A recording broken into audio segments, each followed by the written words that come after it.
नमस्कार, मैं जनभक्ता शिवम गौतम। जिस तरीके से राजस्थान का रन राजस्थान के जयपुर हाईकोर्ट तक पहुंचा हुआ था और उसके बाद उम्मीद ये लग रही थी कि आज हाईकोर्ट का फैसला आएगा 2 बजे के बाद, लेकिन ऐसा नहीं हुआ। अब इस फैसले को सुनाने की तारीख घोषित कर दी गई है और ये है 24 जुलाई यानी कि शुक्रवार को जो 2 जजों की बेंच है, जिसमें चीफ जस्टिस इंद्रजीत महंती और उसके अलावा जो दूसरे जज हैं उनके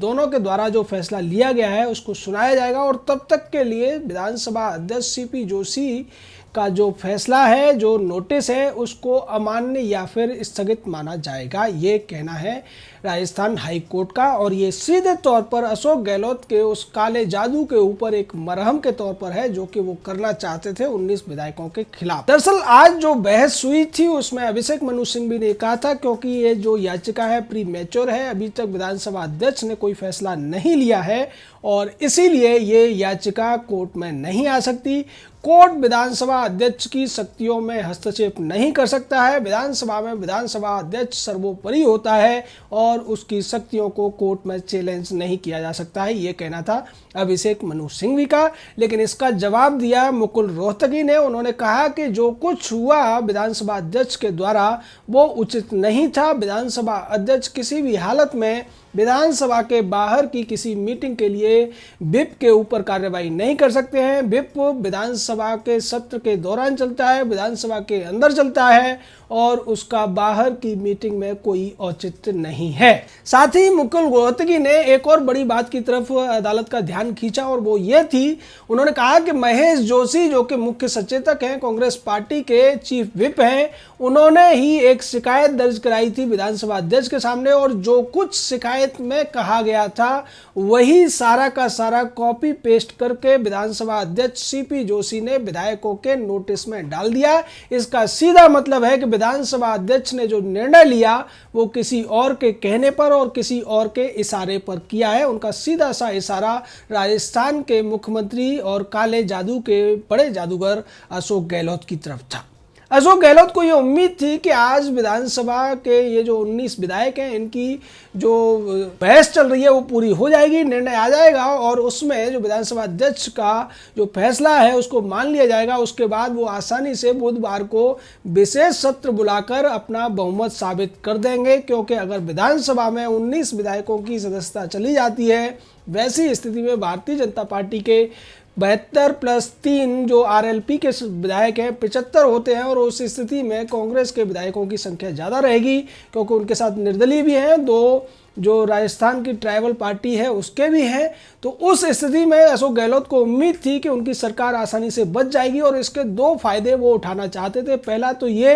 कि सरकार के ऊपर से संकट टलने का एक सीधे सीधे आधिकारिक घोषणा हो जाती और दूसरे 6 महीने तक विपक्षी पार्टी यानी कि भारतीय जनता पार्टी विधानसभा के अंदर कोई भी अविश्वास प्रस्ताव नहीं ला सकती थी। लेकिन उनकी उम्मीदों पर पानी फिर गया। हाई कोर्ट ने जिस तरीके से इस पूरे मामले में मुकुल रोहतगी और हरीश साल्वे की दलीलों को माना है, उससे तो ऐसा लगता है कि अभिषेक मनु सिंघवी इस बार हारते हुए स्पष्ट तौर पर नजर आ रहे हैं। हालांकि फैसला नहीं आया है, क्योंकि अभिषेक मनु सिंघवी का जोर इसी बात के ऊपर था कि इस पूरी की पूरी याचिका को खारिज किया जाए। विधानसभा अध्यक्ष की जो शक्तियां हैं उनको सुप्रीम कोर्ट ने भी माना है और उन्होंने इसको लेकर झारखंड का उदाहरण दिया, कर्नाटक का उदाहरण दिया, तमाम उदाहरण देकर उन्होंने ये समझाने की कोशिश की कि विधानसभा के जो अध्यक्ष है उसके कार्यों में किसी भी तरीके से हाई कोर्ट हस्तक्षेप नहीं कर सकता है। जिसको लेकर इंद्रजीत महंती ने सवाल पूछा, तो क्या किसी भी बगैर कारण के या किसी विशेष परिस्थिति के भी विधानसभा अध्यक्ष इस तरीके के निर्णय ले सकता है? तो इस पर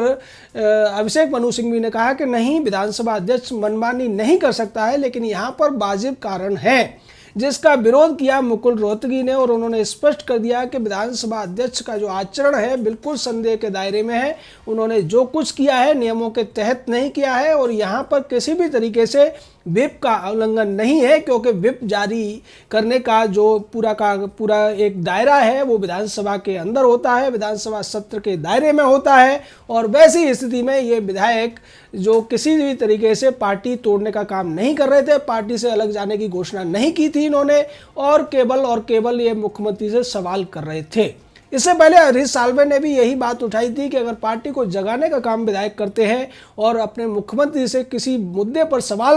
पूछते हैं या उसका जवाब चाहते हैं तो ये किसी भी तरीके से पार्टी विरोधी गतिविधियों में नहीं माना जा सकता, जिसको अभिषेक मनु सिंघवी ने ये कहा था कि पार्टी विरोधी गतिविधियां केवल कहने से नहीं होती, इस्तीफा देने से नहीं होती हैं, बल्कि आचरण से भी होती हैं, जो कि विधानसभा अध्यक्ष की तरफ से वकालत करते हुए अभिषेक मनु सिंघवी ने बार बार जिस बात पर जोर दिया था।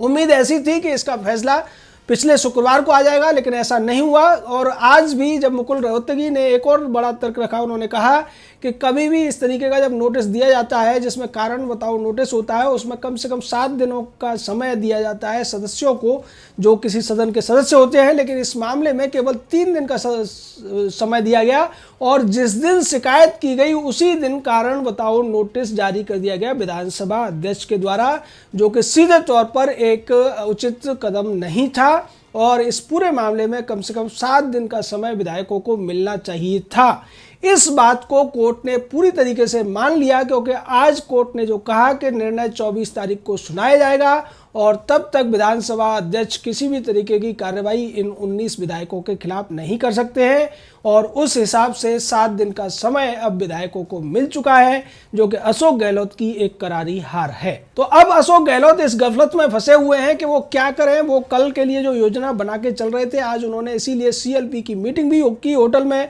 और ये भी कहा कि आप सभी की वीरता को पूरे देश देख रहा है और जिस तरीके से भारतीय जनता पार्टी भी नहीं चाहती है कि विधानसभा भंग हो और सरकार गिरे और ना ही कांग्रेस चाहती है, लेकिन कुछ विधायक हैं जो गलत तरीके से अपनी गतिविधियों में लिप्त थे, सरकार को गिराने की साजिश कर रहे थे और उनके खिलाफ आप लोग होटल में रहकर जो एक लड़ाई लड़ रहे हो उसमें आपके साथ पूरा प्रदेश है और पूरी दुनिया आपको देख रही है। आपके पास मोबाइल भी है, आपसे कोई भी बात भी कर सकता है, लेकिन किसी तरीके से आपको तोड़ा नहीं जा सकता है। इस तरीके की बातें करके अशोक गहलोत ये दिखाना चाह रहे थे कि जो विधायक अंदर हैं वो पूरी तरीके से उनके इशारों पर चल रहे हैं या फिर उनके जादू के जाल में फंसे हुए हैं। जबकि कल जिस तरीके से अशोक गहलोत ने सचिन पायलट को निकम्मा और नकारा कहा, उसके बाद जो गुर्जर समुदाय है राजस्थान का और उसके अलावा हरियाणा उत्तर प्रदेश का, वो बड़े स्तर पर इसके खिलाफ एक प्रदर्शन की तैयारी कर रहे हैं और वो इसको अपना अपमान मान रहे हैं, क्योंकि जिस तरीके से अशोक गहलोत ने कहा कि मैं यहाँ पर बैंगन बेचने या सब्जी बेचने नहीं आया हूँ,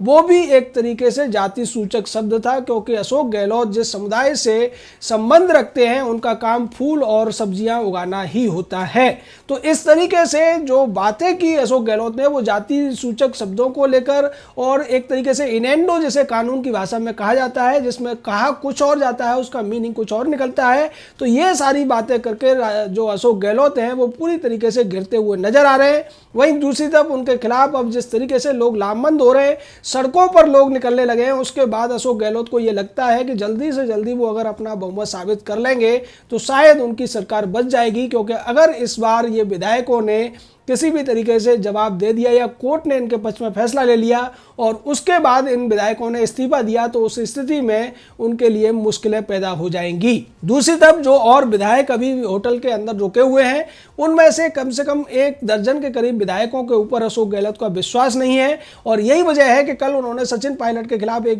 विधायक से बयान दिलवाया कि मुझे 35 करोड़ में खरीदने की कोशिश की गई थी, जिसको लेकर सचिन पायलट ने स्पष्ट घोषणा कर दी कि वो अब इस पूरे मामले में जिस तरीके से उनका अपमान हो रहा है, जिस तरीके से उनके खिलाफ साजिश हो रही है और उनके खिलाफ जो विश्व भवन हो रहा है उसको लेकर कोर्ट जाएंगे और कानूनी कार्रवाई करेंगे। इससे भी अशोक गहलोत का पूरा खेमा एकदम से खींचा हुआ है, परेशान दिख रहा है और उसकी ही नतीजा है कि अब अशोक गहलोत नई जुगत में लग गए हैं, क्योंकि शुक्रवार तक के लिए तो उनका जो प्लान था जिसके तहत वो इन सभी विधायकों की सदस्यता को अयोग्यता साबित करा के अयोग्य करार दिलाकर खत्म करना चाहते थे और उस स्थिति में उन्हें उम्मीद थी कि अगले दिन वो विधानसभा का सत्र बुलाएंगे जिसमें भारतीय जनता पार्टी के सदस्यों की संख्या कम होने की वजह से वो विश्वास मत हासिल कर लेंगे और उसके बाद 6 महीने तक के लिए उनकी सरकार निष्कंटक हो जाएगी और किसी भी तरीके का संकट उसके ऊपर नहीं रहेगा। लेकिन ये पूरा का पूरा प्लान अशोक गहलोत का फेल हो गया। उसी तरह जैसे कि अशोक गहलोत ने राजस्थान में 3 बार कांग्रेस पार्टी को चुनाव लड़ाया आया था, लेकिन हर बार उनकी करारी हार हुई और उस हार के बाद वो वापस हाशिए पर पहुंच गए थे। लेकिन वो अपना जादू दिखाकर बार बार ऐसा करते रहे कि जब भी कोई अध्यक्ष मेहनत करके पार्टी को जिताता है, अशोक गहलोत एकदम से उसमें जादूगर की तरह से अवतरित हो जाते हैं और मुख्यमंत्री बन जाते हैं। ये काला जादू उनका अब तक चलता रहा है। लेकिन देखना अब ये होगा कि सोशल मीडिया के इस ज़माने में इतनी ज़्यादा इंफॉर्मेशन टेक्नोलॉजी लोगों के पास है, इंफॉर्मेशन का कोई कमी नहीं है, उस स्थिति में काला जादू इस बार अशोक गहलोत का चल पाएगा या नहीं, ये देखना अब शुक्रवार तक के लिए सभी लोगों के लिए लाजमी होगा। जय हिंद, जय भारत।